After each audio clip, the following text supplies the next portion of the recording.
Hello દોસ્તો, આવનાર GPSC વર્ગ 1, 2 અને એસટીએ માટે ચાલો બંધારણના ઇમ્પોર્ટન્ટ પ્રશ્નો જોઈએ. 104મો બંધારણનો સુધારક ખરડો શેની સાથે સંબંધિત છે? એ. કેટલાક રાજ્યોમાં વિધાન પરિષદોની રચના સાથે. બી. ભારતીય મૂળના નાગરિકો જે ભારત બહાર છે તેમની બેવડી નાગરિકતા સંદર્ભે. સી.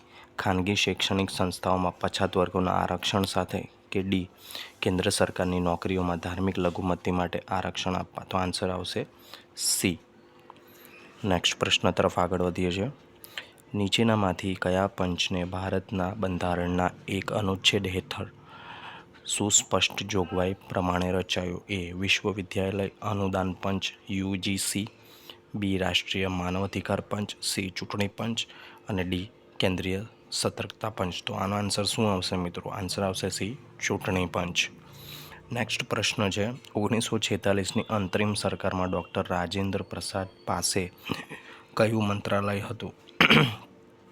એ. સંરક્ષણ મંત્રાલય. બી. ખાદ્ય અને કૃષિ. સી. વિદેશ અને રાષ્ટ્રમંડળ સંબંધ. ડી. એક પણ નહીં. તો આનો પ્રશ્ન તો તમને આવડવો જ જોઈએ. આન્સર આવશે બી. ખાદ્ય અને કૃષિ. નેક્સ્ટ ક્વેશ્ચન તરફ આગળ વધીએ છીએ દોસ્તો.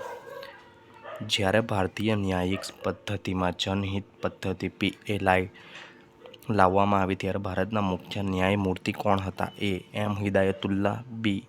AM Ahmadi. C. AM Anand. D. PN Bhagwati. તો આન્સર આવશે ડી. PN ભગવતી. તો આવા ઇમ્પોર્ટન્ટ મહત્ત્વના પ્રશ્નો મેળવવા માટે ચેનલ પર નવા હો તો સબસ્ક્રાઈબ કરો અને હા, વિડીયોને શેર કરવાનું ન ભૂલતા.